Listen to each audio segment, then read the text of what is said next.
What's up, Pickleheads? Welcome back to Picklehead Podcast. Here again for another exciting week. Today, we want to talk about 3 steps to help you stay focused on the court. These will be some mental steps that'll help you in your tournaments and your rec play, whatever area you're in of pickleball, whatever you want to stay focused on. We'll try to give you these 3 steps. They've helped us. We hope that they can help you. Most of this actually came from tennis, surprisingly enough, and from Novak Djokovic. He's on the mind because he won the U.S. Open here recently. And he's sexy. Super sexy. Yeah. Beyond sexy. Very much so. I actually didn't like Djokovic in the beginning. But, neither did I. But I don't think anybody did. He started to grow on me, and now I love the guy. I don't know how that happened. But anyway. Hey, Before we talk about that, yeah. I have just like the craziest thing ever to talk about. Okay, go ahead. I didn't tell you that we were going to talk about this, but I am shook to my core right now. And I heard this in a podcast that I was listening to yesterday, and I guess everybody knows about it except for me. But did you know that Tyson McGuffin is switching paddle companies from Selkirk to Yola? He's going from the best paddle company there is to the best ping pong company there is. No way. Did you know that? Who did you hear that from? So the Dink posted it on social, and they just said they had an insider thing where he's going to Yola. And then when I was listening to the King of the Court podcast, great podcast. I love listening to it. Spencer hates it. I can't stand it, but anyway. They talked about it. But I'm just like, that makes no sense because you have on one side Tyson McGuffin, okay? He is Selkirk. Like, the brands just go together perfectly. Yeah. You have Tyson McGuffin. He's loud. He's obnoxious on the court. He gets in your face, right? And then on the opposite spectrum, you have, like, Yola, calm, cool, collected. You got Ben Johns, who's a stoic out on the court, right? And yeah. Very rarely, if ever, do you hear Ben shout or get loud at all. And if he does, it's because you just watched the most incredible shot you've ever seen, the most incredible point you've ever seen. Yeah. But it's like 2 opposite sides of the spectrum. You got Yola, and then you have Selkirk. Weird. Right? They're just totally opposite. But Tyson, apparently it's a 9-year contract that he signed with them, or he's going to sign with them come 2024. I don't know the exact dates. Wow. 9-year contract. I'm just like, I'm baffled. I don't think that makes any sense, but I'm sure they're just going to shock us and come out with this super sexy Tyson McGuffin paddle that has a hole in it, right, for ergodynamics. It's going to look good. That's something that Yola's super good at, is making their paddles just look straight sexy. It's going to have a hole in it, and you know what sound it's going to make? This is what I've been thinking about. What sound it's going to make when he swings. It's going to be like this. It's going to make a dog bark. And it's going to be called the pit bull, okay? Or it's going to be called like the wolf. Or the dog. Just the dog. So every time he swings, it's going to be all the way through. And then that brand is all of a sudden going to be like split 50-50 with like the nerdy side. You got like the Colin Johns. No offense against Colin, but it's just the way that he is on the court, like, and the way that Ben is on the court. Nerdy in comparison to Tyson McGuffin, who's out there yelling at people, flipping some birds every once in a while, getting in people's faces. Yeah. I don't know. I'm baffled. What are your thoughts? I had no idea. I haven't been paying attention to that. Okay, you didn't know. No, huh? I didn't know. I mean, Tyson's the face of Selkirk. Really? Straight up. I mean, I know they have. I know they have so many more now, and I could go through the list of all of their pros that are sponsored with Selkirk. But I mean, like, I think he brought them to a certain degree to where they were. I didn't think he would ever leave Selkirk. But yeah, like you said, I'm not saying Yola makes a bad paddle or anything like that, but I don't know. The switch doesn't really make sense because, as you described it, Yola is just oatmeal.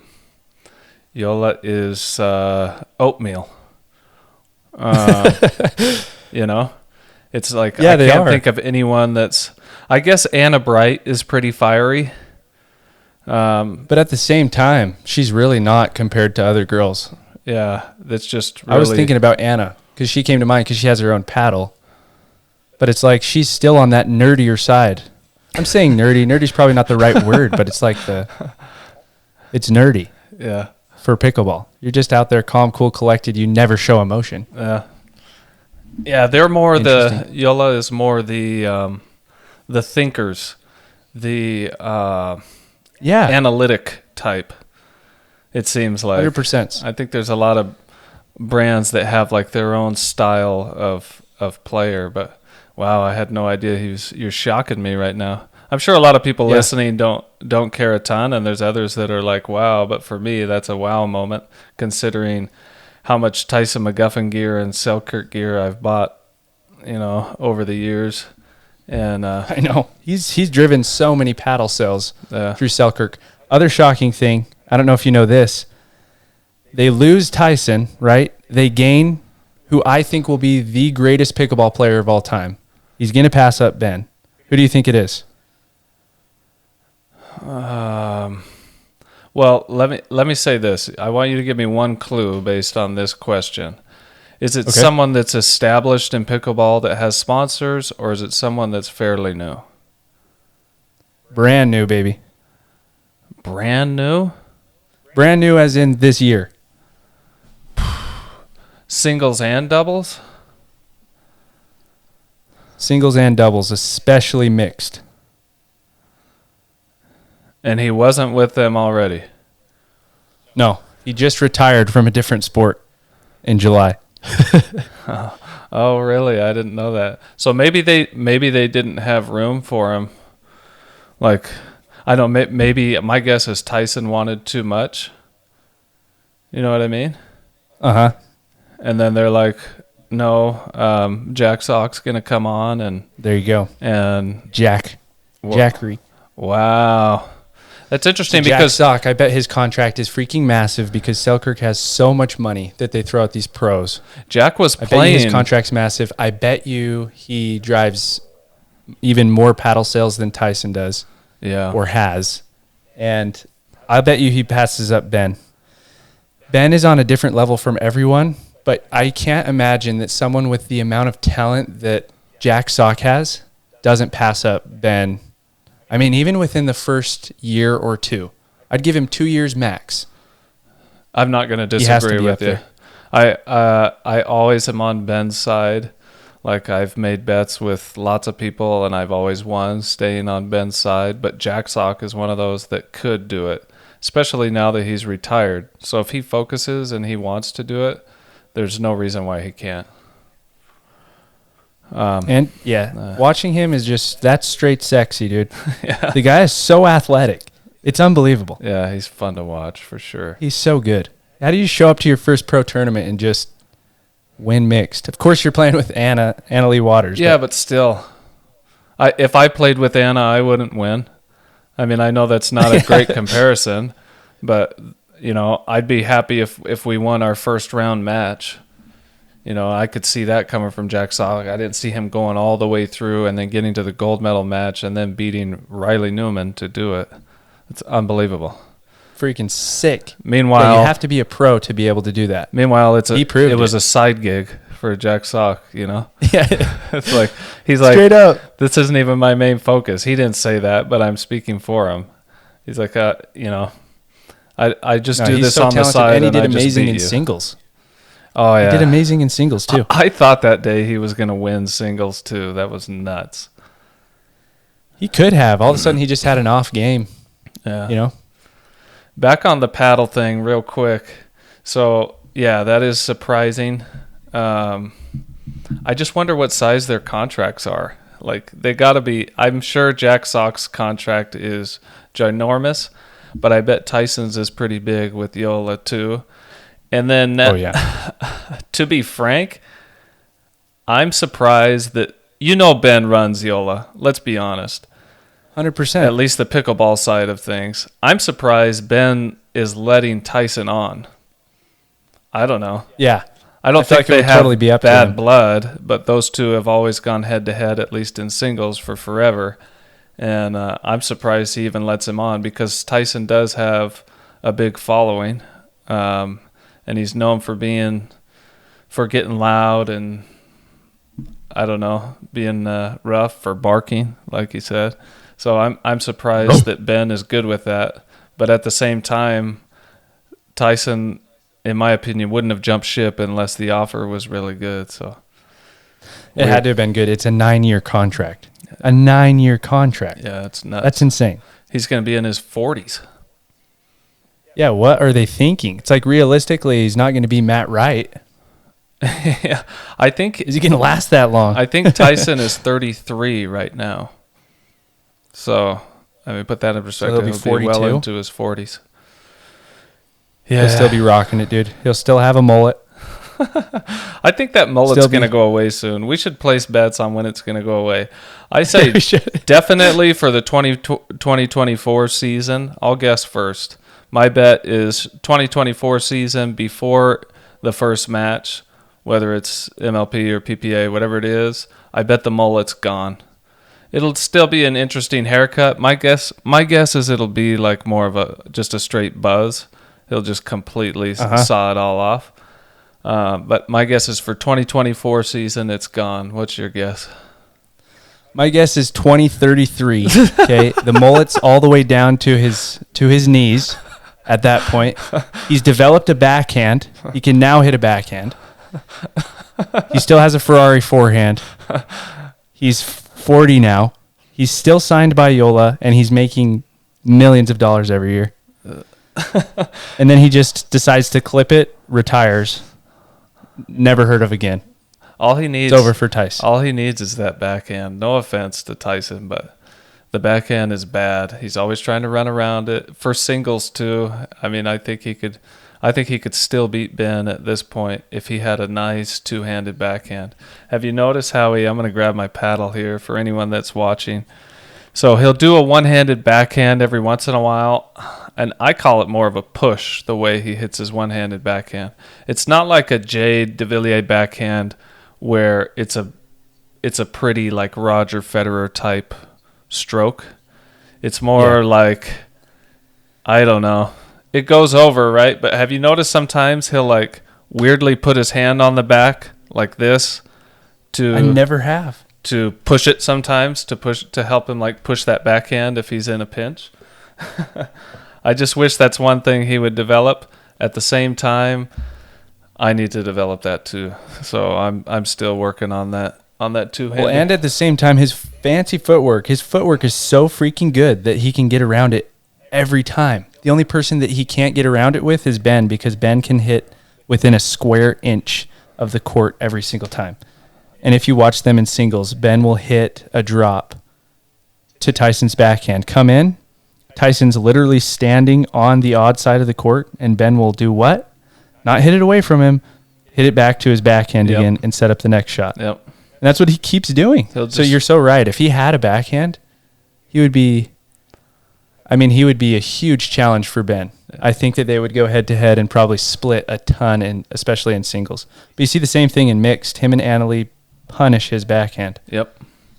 And why not? If they see that same vulnerability every time, they're going to keep going there. I'm not trying to diminish what Tyson's accomplished this year. This has been one of his biggest years by far as success goes. But it could be even bigger if he could just figure out that two-handed backhand or backhand in general, but definitely that two-handed backhand. I mean, look at Ben. Ben's developing a two-hander right now and focusing on his backhand a ton. Even Ben, and he's leaps and bounds ahead of everybody else. Just so much better. Yeah. It's crazy. He's still developing his game, so that's a good little thing to note. Even the best player in the game, who's way better than everybody else right now, if you talk to any pro, they'll tell you that. He's still developing things on his game. Yeah, still working on things, still trying to get that edge. That reminds me of Michael Jordan, still trying to figure out how he can get better, or of Kobe Bryant too. Just like after a big game, after winning or losing, he's out there still on the court, still shooting for hours or trying to work on things that he thinks he needs to work on. Even after a 60-point game or whatever. it's just cool that Ben's still working on that stuff. So, wow. Sick. Yeah, that's a great topic. I had no idea about that. I'm still thinking about the switch from Tyson. That's very weird. Yeah, I think so too. So speaking of winner's mindset, like we were talking about, let's talk about 3 steps.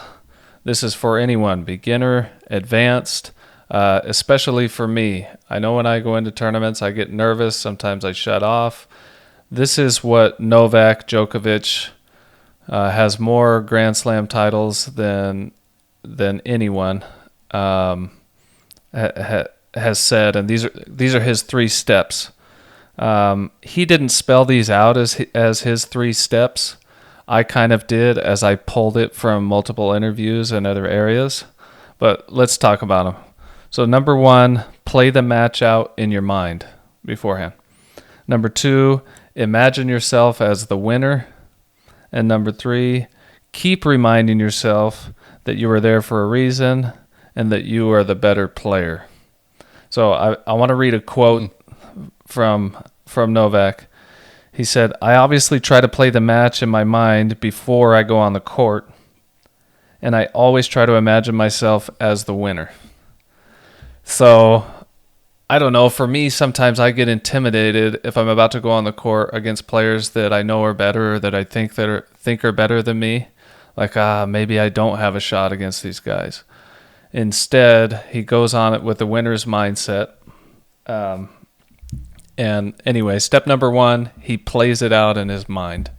I'm not very good at doing this. So, Os, do you ever try to play it out in your mind beforehand, or play certain shots out in your mind before you play a match? So there was this golfer. I'm just looking it up now. This will answer your question. A beautiful ad pops up as I'm trying to read this. James Naismith. He's dead, so it doesn't matter. But I definitely said his last name wrong. He was an average golfer. He generally shot in the mid to low 90s, but dreaming of improving. However, his efforts to raise his golf game were interrupted by the war in Vietnam. This guy went to the war in Vietnam, became a prisoner of war. He was stuck there, I'm not sure for how long, but he would visualize in his mind playing golf, going through all 9 holes or all 18 holes. He'd visualize himself winning big, huge tournaments, right? That's all that he was doing. The guy literally gets out of being a prisoner of war, comes back, plays on the pro tour, and wins. Wow. Cold. And he had not picked up a golf club. He had only practiced for like a couple of weeks before that. He had not picked up a golf club, obviously in Vietnam. Who even knows if they had golf clubs at that time, or if they had golf, for that matter. Yeah. I don't know. My history's bad. Don't listen to my history, but the dude doesn't pick up a golf club and goes and wins a professional golf tour match. So the power of visualization is so important. And I think before tournaments, something that I don't do all the time, but I really try to do, is just visualize myself playing out points. I visualize different situations, visualizing people lobbing it over my head, me coming back, hitting a perfect tweener, me coming back, hitting it perfectly into the kitchen. Visualization, I think, is extremely key. But what would you say on visualization? What do you do before tournaments? Have you ever? That's huge. I don't do that specifically, but a form of visualization is me watching other players play. So if I go through a long bout of not playing pickleball, which is almost always the case in my situation because things are just busy with family and work, and then now the podcast and editing and other things that we do. But when I'm not playing, I'm at least trying to watch, at night, or trying to focus on in my mind how I would hit certain things. And I'm a visual learner. So that helps me a lot when I do get there. Even though I haven't played in a while, I already have in my head how I'm going to play. I've studied this. I'm not going to go away from that. I'm not saying drilling is not important. I'm not saying playing super often is not important. but the visualization helped me. I don't know if you've had this experience, but I've gone a few weeks without playing, but I've watched a lot and I've thought about it over and over. And so when I do play, I actually play pretty good. Like I surprise myself. So I don't know. That's kind of my form of visualization, but I need to work on that a little more. No, that's cool. That's really, really cool because that'll really help just with playing in general. And then, so number 2 is imagine yourself as the winner. That one can be really hard for me, and I know for a lot of people. You're thinking, well, these guys have been playing for longer. I see they always play with the 5-0s, and now I'm coming up against them as probably the underdog.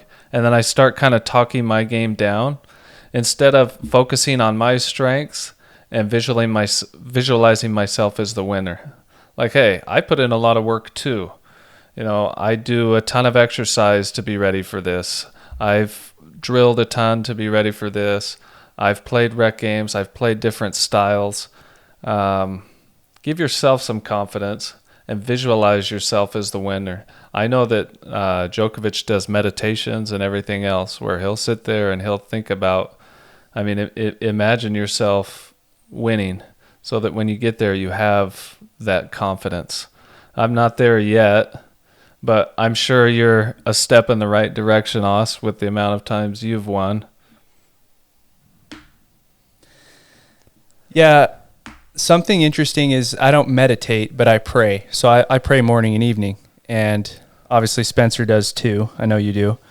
But it's kind of a form of yeah, unless you forget. It's kind of a form of meditation, right? Yeah. You're talking to your God, and whatever's important to me is important to him. And so when I'm speaking with him, I am thinking about pickleball and winning, and I want to win this tournament. And so then I'm thinking about certain plays and stuff, and I'm thinking about people that will go up against. I'm thinking just in general, I'm visualizing how the entire day will go if the day went exactly how I'd want it to go if I had my druthers, right? My druthers. So it is a form of visualization and meditation, just praying. So no matter how you do it, if you meditate or if you pray and you believe in God, it's a great opportunity for you to be able to visualize your next day, your next tournament, your next shot, your next swing, right? Yeah. And you'll see a ton of improvement. And I think going in with the mindset like, I'm going to win this tournament, and believing that you're going to win it, and thinking about that you're going to win it, praying about that you're going to win it, things like that will be able to help you guys to ultimately win, right? Win more tournaments. Yeah. And if nothing else, you have a lot better chances because you went into it with a positive mindset. I just think if you can imagine yourself as the winner, you're going into it with a positive mindset. If you give your brain negative thoughts and talk negatively about yourself, your game will go down a level, or multiple levels, because your brain is then, coming back to you and telling you, oh yeah, you are no good because you told me. You told your brain you're no good, and now your brain's telling you you're no good, and you're going in a downward trajectory.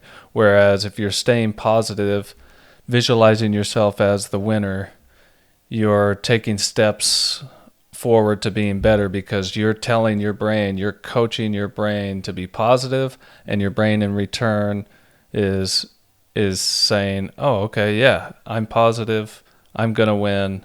I'm gonna be successful. I'm gonna do these things. So anyway, yeah, meditation, prayer, imagine yourself as the winner. And then point number 3, I'm gonna read one more. Yeah, go ahead.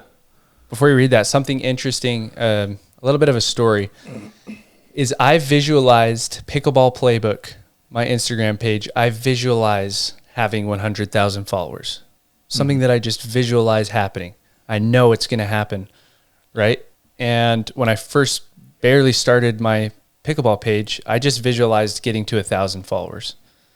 And then I got to 1,000 1,000 took a while. I think it was like 2 months before I got to 1,000. Mm-hmm. And now I'm at 17,000 but I'm just visualizing, and that power of visualization makes things happen. If I wouldn't have visualized myself getting to 1,000, I don't think I would have ever got there, because I wouldn't have had the motivation to post a valuable form of content every single day. Yeah. So there's a little story about visualization, not necessarily for visualizing matches, but just visualizing things that will happen for you if you visualize them. Yeah, same thing. It's the way it works. Like, so would you agree then to like that positivity, that visualization is coaching your brain, which in turn is helping you do the things that you need to do to get to that point. Whereas if you would have visualized from the beginning, I probably won't be very successful. Like, I don't have a lot of confidence in this. If I don't get to 1,000 followers by a month or so, I'll probably just give up on it. Then your brain is like, oh, okay, well, maybe we should give up on it now. And we just won't even reach that point, So, yeah, that's a really good point. So one more quote from Novak. He said, "You have to keep reminding yourself that you are there for a reason and that you are the better guy or girl. As hard as the moment is that you're in, the more you have to remind yourself." So you've taken step number one. You've played the match out in your mind. Then you go to step number two. You imagine yourself as the winner. Now it's time to actually do it. You get into the game and, I didn't imagine that he was going to pass me there on the left. Oh, crap. I didn't imagine that I was going to miss that shot. Oh, crap again. Right? You can fall into that trap of, this isn't how I imagined it, so one missed shot, I'm going to think about a lot, which is going to turn into two, which is going to turn into three, and it's a domino effect falling down. Or you can continually remind yourself, hey, remember how I imagined this? And go back to that winner's mindset. He said, as hard as the moment is that you're in, the more you have to remind yourself. So I'm sure he's constantly playing head games. Yes, he's physically fit, probably one of the most fit people on earth. He's done all the stretches. He's prepared physically, but mentally, those are the winners. Like, I think of Ben Johns with that too. I know that mentally is the main reason he wins. If he did not have his mental aspect, regardless of his skills, I don't care if he had twice the amount of skills as he has right now. If he didn't have his mental game that he has, he wouldn't win half as much. Would you agree with that? 100%. I mean, twice as many skills as Ben currently has would be a pretty insane player. Like, really insane. But that being said, if you don't have the belief that you can win, you have all these skills, you're going to miss. It's not going to work. Like, those two things can't really go together. Yeah. Funny story about Novak. I think it's funny, at least. I was listening to an interview on him, because I love studying these, like, mental game things. But I was listening to an interview, and he said, Novak's known as the non-crowd favorite, I guess you could say. Whenever he was playing against Roger, everybody was for Roger Federer. Yeah. Whenever he was playing against Nadal, everybody was for Nadal. Yeah. And so what he said he would hear when the fans were cheering, Raja, Raja, Raja. You know what he heard? Novak, Novak, Novak. So he just heard that in his mind. Yeah. Right?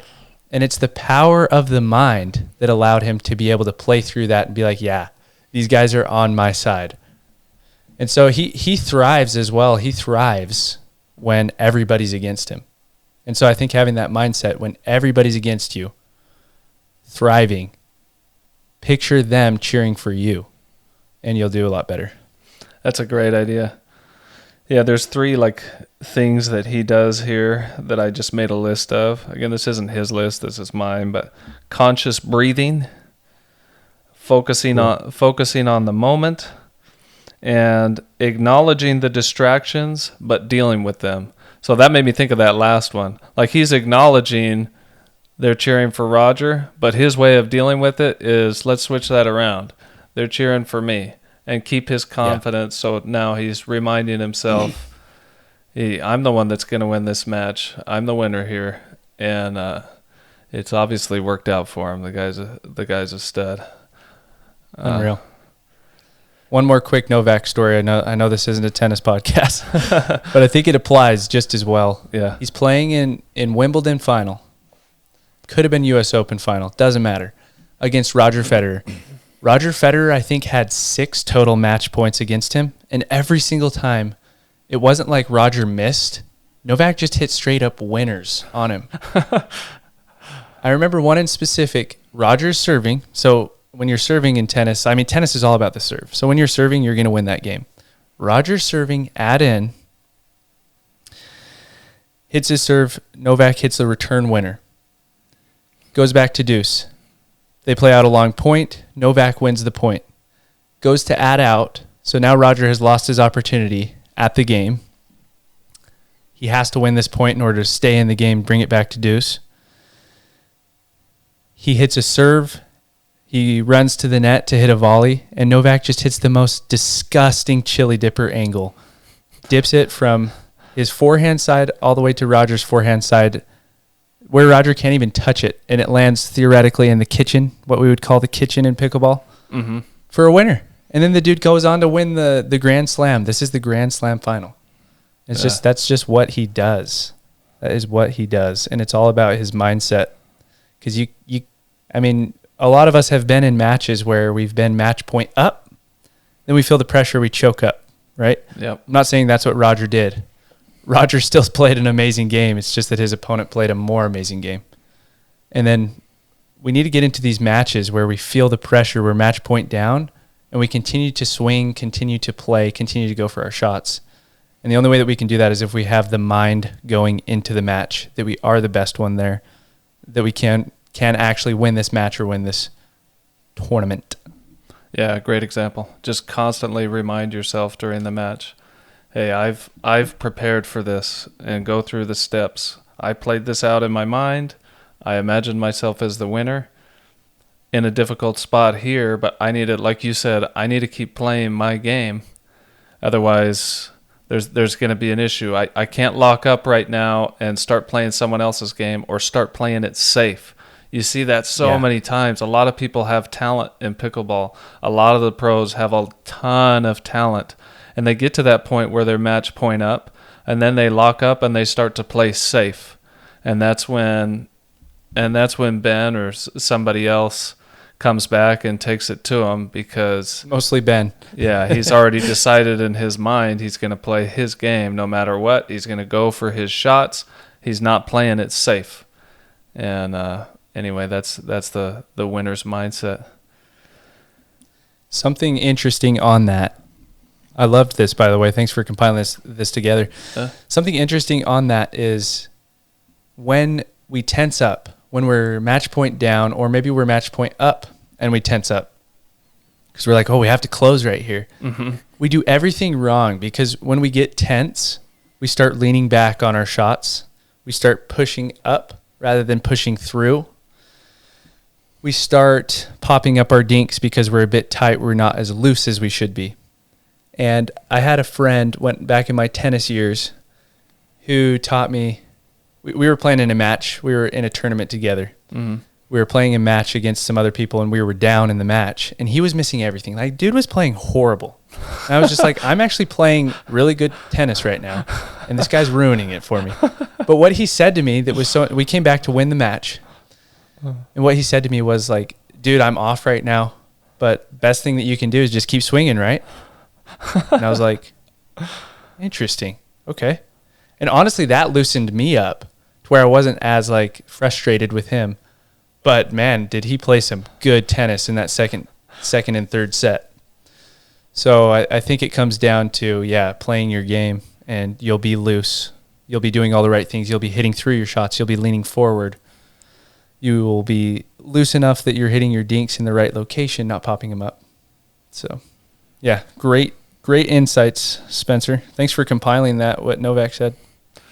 Yeah, I think this should be helpful for everyone in their pickleball game. So take these 3 points to heart. I'll say them one last time. Play the match out in your mind. Imagine yourself as the winner. And then keep reminding yourself that you're there for a reason and that you're the better player. And I think you'll have a lot more success, especially as time goes on. You'll be able to dial that in mentally. Anything else for the pod today, Oz? Yeah, really quick. Back to Jack Sock. Who is he going to play with? Please don't tell me it's Sam Querrey. No, I doubt it. I don't know Sam. I mean, I don't know Sam, and I don't want to offend him, but no. Jack Sock's on a totally different level, bro. Yeah. Well, I could see like a Matt Wright. Yeah, that would be hot. That would be good. Why not? But maybe they'd be fire. Maybe Riley's reached out to him. I don't know. But I say he picks somebody that's a pickleball guy. I would agree with you and hope that it's not a tennis guy, at least not at this point. But I hope it's not Riley. I can't stand watching Riley play anymore. He's just a head case, dude. That makes two of us. It's literally just every time he plays, he switches sides with his partner like 18 times. Yeah. And it's like, bro, just stick with the side that you're most comfortable on, that you excel in. He just keeps switching sides in between points. They'll win a point and then he'll switch sides. Yeah. It makes no sense. It's a good point. It's just total head case. Yeah. The guy frustrates me a lot. Yeah, he wants too much control, but then at the same time he can't finish with any of those players. So yeah, it'll be interesting to see who Jack plays with. Because if he gets a good partner, dude, I want him to play with Thomas Wilson. I mentioned Thomas like 3 podcasts ago. I think Thomas Wilson will be, one of the best players as well, especially because he doesn't have heart problems anymore. Yeah, but him and Thomas Wilson, I could see being a fantastic match together. Yeah, that'd be a great pairing. Yeah, he's unbelievable. Make it happen, Jack. Make it happen. Oh, hey, actually, one last thing. We're close on having merch ready.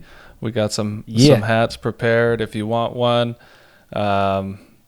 get in line. We've only ordered a certain amount for now. We want to kind of play this out. So if you're interested in a Picklehead hat, send us a DM on Instagram or message us through wherever you're listening, either on Apple. You could hit us up on YouTube. I think our email is listed somewhere. You could shoot us an email, but probably DM on Instagram would be the easiest.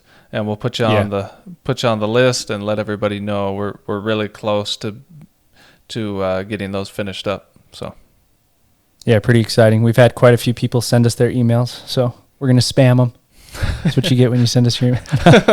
We actually don't even have any email automation set up yet. Yeah. So don't worry about that. Awesome.